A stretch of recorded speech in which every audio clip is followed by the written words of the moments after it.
Good afternoon, everybody. Just like before, let us recite the mantra of the universe in its purity. Om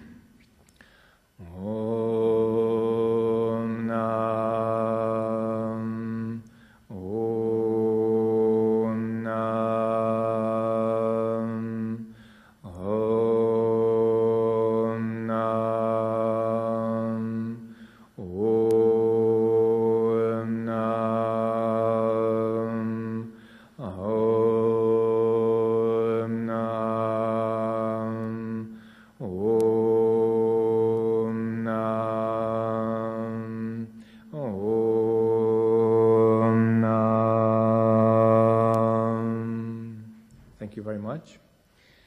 I feel that from the previous Dharma talk, you might have some questions still in you. So we mentioned briefly the 8 levels of consciousnesses.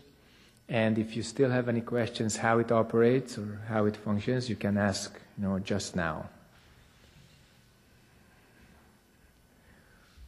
Yes, over there.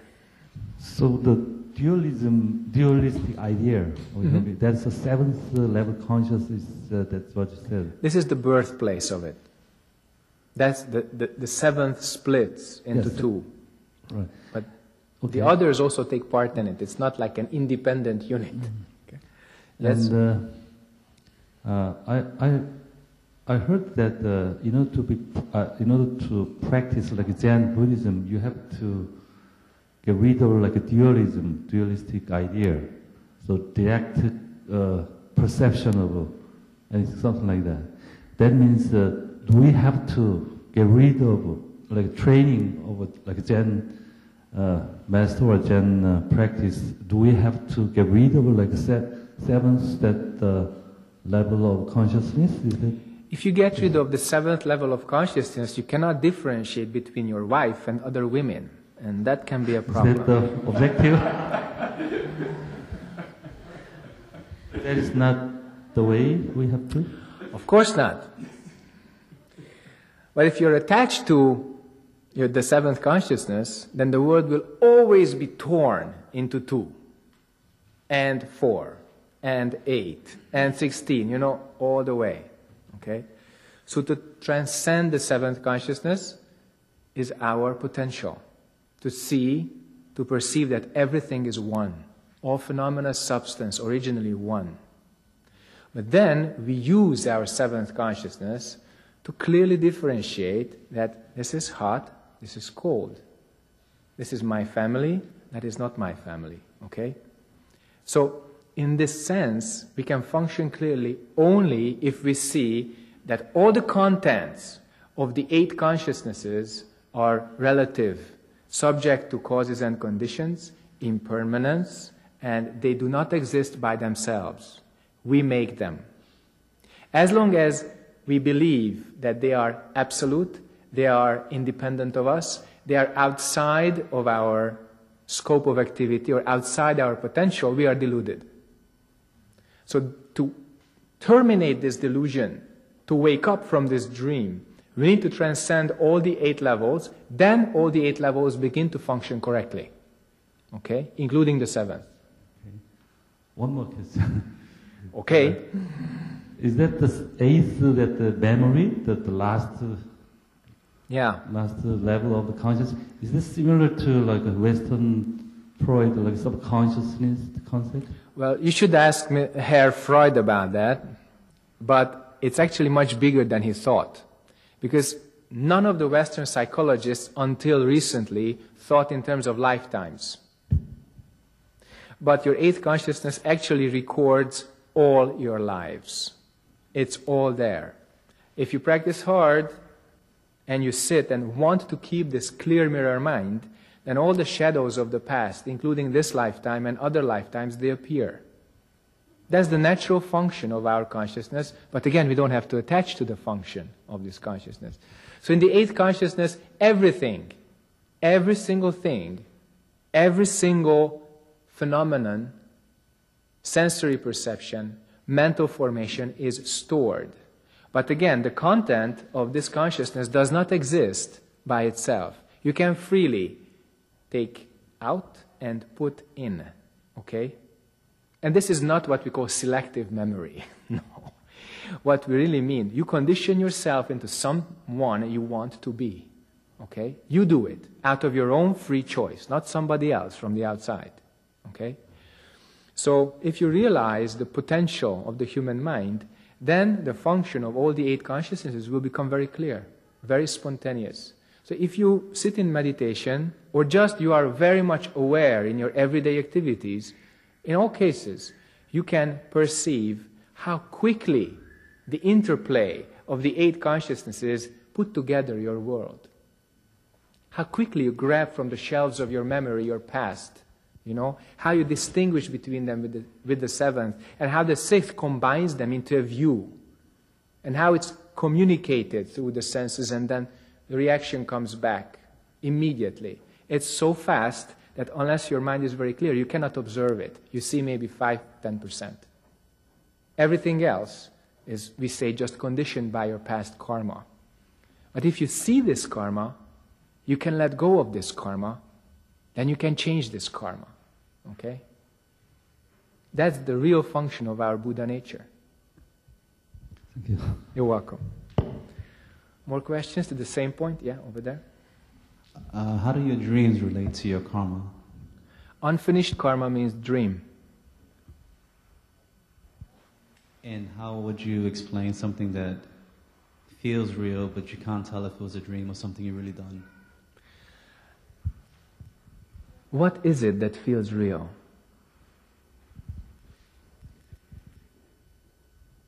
I'm not sure. I'm not sure. Keep that mind, okay? Keep this question. What is real? If I may quote a very, very popular question, do you think it's air you are breathing? So, what is real? In fact, this sentence has a good value. Many people remember that. Okay? So, what is real? Thank you. Great. Keep that question. Keep that question. That becomes your Hwa Do, okay? You keep that, then reality. Real, simple reality comes in. Okay? So don't attach to dream. Don't attach to what you call reality. See, some teachings say everything is a dream. That means nothing is a dream. So when you remove these labels from your existence as suffering and enlightenment, dream and reality, you get the real thing. Nothing missing. Okay? More questions? Yeah. You said substance of all things are same. Yeah, it's a good teaching word, but what do you want to make out of that? I just want you to explain what that means. Already explained. What else would you like to hear? Make it nicer a little bit? I just don't understand how my substance, floor substance, the sound substance, everything is the same. So my explanation would make the problem bigger. That's why I don't explain. Because if you practice don't know mind, which you very skillfully intuited before, then if you just keep this don't know, then you attain then your substance. And this whole universe is substance, is the same substance. But I can explain to you for 10,000 years, in all languages, with all cultures, you will still not get it. Correct. Correct. You know, it's very, very funny. But human beings are so much attached to words and speech, the smarter they are, the more attached they are. Okay? But it's not the way. So when you return before thinking, when your body doesn't move, speech doesn't move, thinking doesn't move, it's like opening the 3 locks of a safe. And it opens. Okay? Then, inside, outside become one. My explanation doesn't help you. Your practice helps you. Okay? Hannah? Here was a question, somebody? Go ahead. A question about the moving of one's mind, and I ask if compassion means both, because the Swedish language has 2 translations of that word. One is suffering with, and the other is feeling with, and I wonder if suffering with and feeling with someone is the same thing. If you could combine the two into one concept, that would be great. Without suffering with the other, you cannot really feel with the other. And if you just suffer with the other, it's really incomplete. So what would be great is this suffering with the other, feeling with the other, and helping the other would just come together. Okay? If you say feeling with the other had only emotional meaning, then use the other one, suffering with the other. That's closer to compassion. Okay? That's why when it's time to build a team, even in big corporations these days, they put themselves through some task or virtual suffering, you know? And the harder the task is, the better the team becomes, if they make it. Okay? There are big movies about that, come on. Okay? Everybody knows. Team spirit is built through some very serious task. Okay? And that's how it works. So suffering with the other is actually closer to the function of compassion than just feeling with. Okay? Okay. So one more aspect of the 8 consciousnesses and how they function together.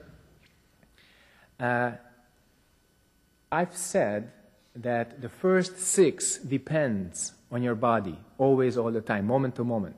So if somebody has a brain damage, they cannot think, because that part of their physical being has been damaged where thoughts can occur and combine. Okay? But they can still dream. They can still have phenomena from the 7th and the 8th. In all, we call that your karma body, where everything is stored and differentiated. Okay? That's the 7th and the 8th. And when your physical being stops to exist, that means you die, then whatever you have in the 7th and the 8th goes and seeks another body. If you came to our retreats and you read the temple rules, one of the poems near the end says, if you die tomorrow, what kind of body will you get? Is it not the most important question for your mind? Hurry up, hurry.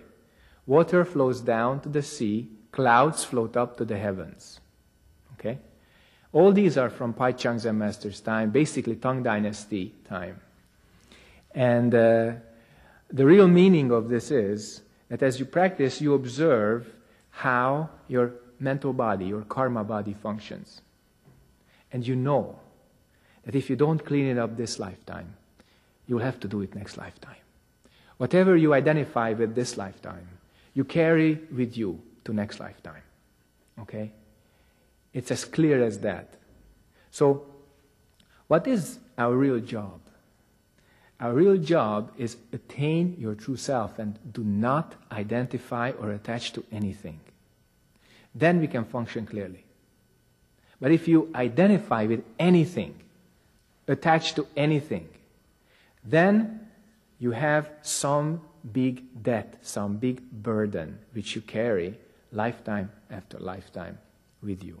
Sometimes you see this tormented expression on people's face, lots of karma that they cannot get on with, they cannot liberate themselves from.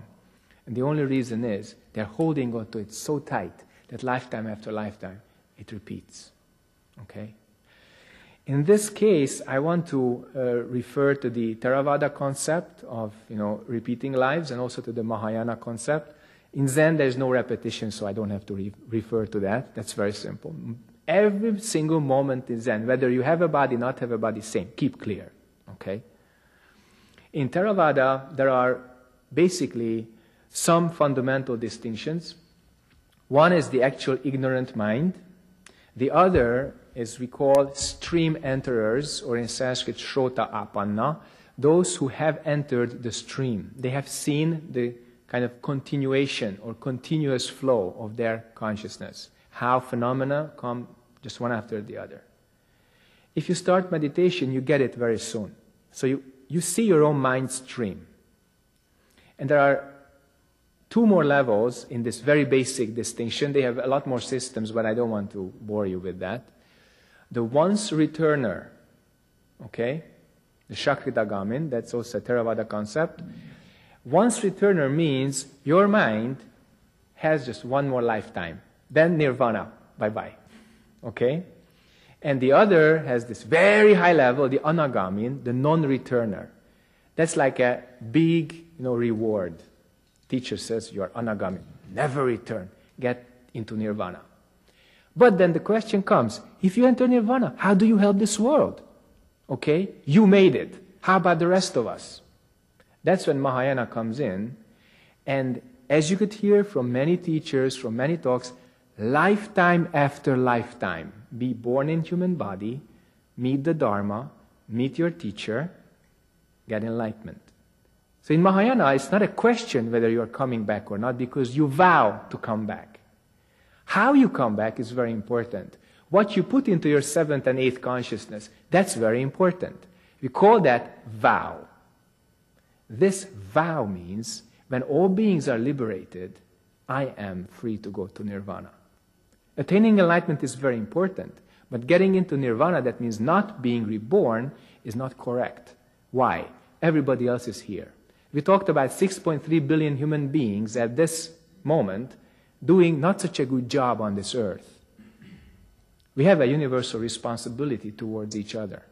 If we recognize that, we can help each other. If we don't recognize that, then some really selfish view comes in. I'm out. You're in. Bye-bye. Okay? That's not correct. Okay? So then, we vow to become free. We vow to help, each other. And we vow to return for the exact same reason. Okay? And we used to joke around that, in this case, you'll never be unemployed. You'll always have a job. You know what? Because if we clean this place up, can we really say that this is the only inhabited planet in this universe? I don't think so. It's a really insignificant little planet on the outer edge of one little arm of one galaxy. There are countless other worlds with sentient beings. So if we finish the job here, we move over to the next and continue in the same way. That's the Bodhisattva path. Okay? This Bodhisattva path is a typical Mahayana concept, entered Zen also, which means lifetime after lifetime, I vow to return. I vow to meet the Dharma. I vow to get enlightenment. I vow to to liberate all beings. Actually, if you look at the Sahong One, the four great vows, they say exactly this. If you look at the Chonsukyong, the Thousand Eyes and Hands Sutra, near the end, it says exactly the 10 great vows. It includes all this. Okay? So that's, we say, in a very, very broad perspective, the function of the 8 consciousnesses. And now, as you heard before, the metaphor of the driver and the car, now we can nail it down and clarify it. Your driver, in this case, your software, is the 7th and the 8th. And the hardware is the first 6. Okay? That's your body. And the 7th and the 8th is your karma body, which goes to the other form body. Once one car is broken, the driver gets out and gets to the other one. Now, based on this, you might believe that the cycle of birth and death exists automatically. And that's when people ask me, Sunim, do you think reincarnation exists? They are very smart. So they ask me this kind of question. And I have to say, what is it that you want? You want reincarnation? You have it. You make it? You have it. You don't want reincarnation? You don't have it. It depends what you create. If you don't make anything, there's nothing. If you make something, then it starts coming and going. Okay? This is a very, very fundamental point. Okay? And this is how we end our current lecture and continue soon with the other one. Thank you very much. 이 프로그램은 더불어 사는 즐거움 전동 휠체어 전동 스쿠터 전문 업체 JS 홈쇼핑 협찬입니다.